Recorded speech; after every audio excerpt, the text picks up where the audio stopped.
নমস্কার বন্ধুরা। এই মটরশুঁটি বছর জুড়ে ঘরে রাখা যায়, সেইভাবে আমি কিভাবে সংরক্ষণ করা যায় এটা আমি রেসিপি করে দেখাবো, যে কিভাবে বছর জুড়ে ঘরে রাখা যায়, কিচ্ছু হবে না, ভালো থাকবে আর সব সময় জন্যই বছর জুড়ে খেতে পারবে। এটা কিভাবে সংরক্ষণ করা যায় সেটা আমি দেখাবো। আপনারা দেখেন, প্রথমে এই বীজগুলো, এই মটরশুঁটিগুলো আমি এরকমভাবে বেছে ফলগুলো বের করে নেব। এইভাবে সমস্ত ফলগুলো বেছে বের করে নেব, এক এক করে সব আমি এর থেকে বেছে নেব। আপনারা দেখেন, আশা করি রেসিপিটা ভালো লাগবে। এই যে এইভাবে সব বেছে নেব। এই যে বন্ধুরা, আমি এই মটরশুঁটিগুলো সব এক এক করে বেছে নিয়েছি। দেখেন, এই যে এখন আমি এটা কিভাবে সংরক্ষণ করা যায় সেটা দেখাবো। এই যে আমি এখানে জল ফুটোতে দিয়েছি, এই জলটা ফুটে গেছে। এর ভিতর আমি এখন একটু লবণ দিয়ে দেবো, আর একটু চিনি দিয়ে দেবো। চিনিটা দিলে কি হয়, কালারটা ভালো থাকে। এই 3 চামচ চিনি আমি এর ভিতর দিয়ে দেবো। আপনারা দরকার হলে কমও দিতে পারেন। এইবার আমি এর ভিতর এই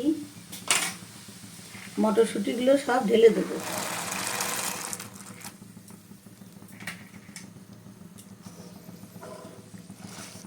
দেখবেন মটরশুঁটিগুলো চিনির জন্য যে কালার, সবুজ কালার হয়ে যাচ্ছে এবং সব মটরশুঁটিগুলো সিদ্ধ হয়ে ভেসে উঠছে। হালকা সিদ্ধ হবে, হয়ে সব ভেসে যাবে। দেখেন দেখেন এই মটরশুঁটিগুলো সব ভেসে গেছে। দেখেন কত সুন্দর কালার হয়েছে এবং সিদ্ধ হয়ে গেছে, সবই ভেসে গেছে।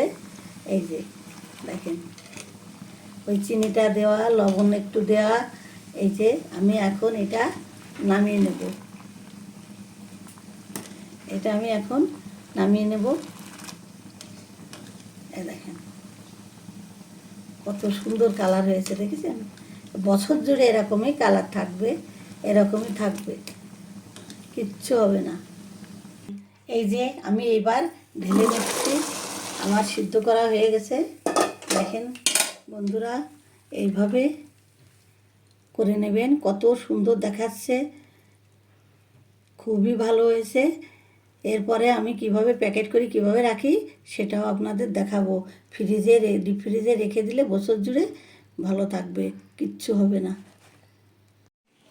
দেখেন বন্ধুরা, আমি এইগুলো সিদ্ধ করার পরে আমি কাগজের পরে মেলে দিয়েছিলাম এই গাটা শুকানোর জন্য। গাটা দেখেন শুকায়ে গেছে, একদম গাটা শুকায়ে গেছে। এবার আমি এই কৌটাতে ভরে রাখবো। আপনারা এইভাবে করবেন, করলে বছর জুড়ে খেতে পারবেন। বছরের ভিতরও কোনো কালারের কোনো সমস্যা হবে না, কোনো দিকই কোনো সমস্যা হবে না। আপনারা ঠিক এইভাবে করবেন, করে বছর ভরে রেখে দেবেন। এই যে একটার সঙ্গে একটা লাগবে না, গাটা শুকিয়ে গেছে। এইভাবে রেখে দেবেন ডিপ ফ্রিজে, বছর ভোর থাকবে। আমার এই রেসিপিটা যদি ভালো লাগে কমেন্টস করতে বলবেন না, কমেন্টস করবেন। এই যে দেখেন কত সুন্দর, গাটা শুকায়ও গেছে। আজকের রেসিপি এই পর্যন্তই। ভালো থাকেন সবাই বন্ধুরা, সুস্থ থাকেন। দেখেন এই যে এইটা রেখে দিলে ডিপ ফ্রিজে বছর জুড়ে খাওয়া যাবে। এর রঙেরও পরিবর্তন হবে না, কোনো কিচ্ছু হবে না, নষ্টও হবে না। আপনারা এভাবে অবশ্যই করবেন, করে কমেন্টসে জানাবেন, জানাতে ভুলবেন না। আমি এইভাবে রেখে দিই, কোনো সমস্যা নেই, আমি বছর জুড়েই খেতে পারি। দেখেন এই যে এই যে এই বছর জুড়ে খাওয়া যাবে, কোনো দিকতে কোনো সমস্যা হবে না, একটার সঙ্গে একটা লাগবে না, খুবই ভালো এগুলো। আপনারা এইভাবে করবেন। রেসিপিটা ভালো লাগলে কমেন্টস করবেন। ভালো থাকেন বন্ধুরা, সবাই সুস্থ থাকেন। পরবর্তী রেসিপি নিয়ে আবার দেখা হবে, কথা হবে। বন্ধুরা এইরাম করে বাঁচিয়ে ঘরে রাখবা, তাহলে ভালো থাকবে। আর বছর ভরে খেতে পারবা। আমি আর কব না।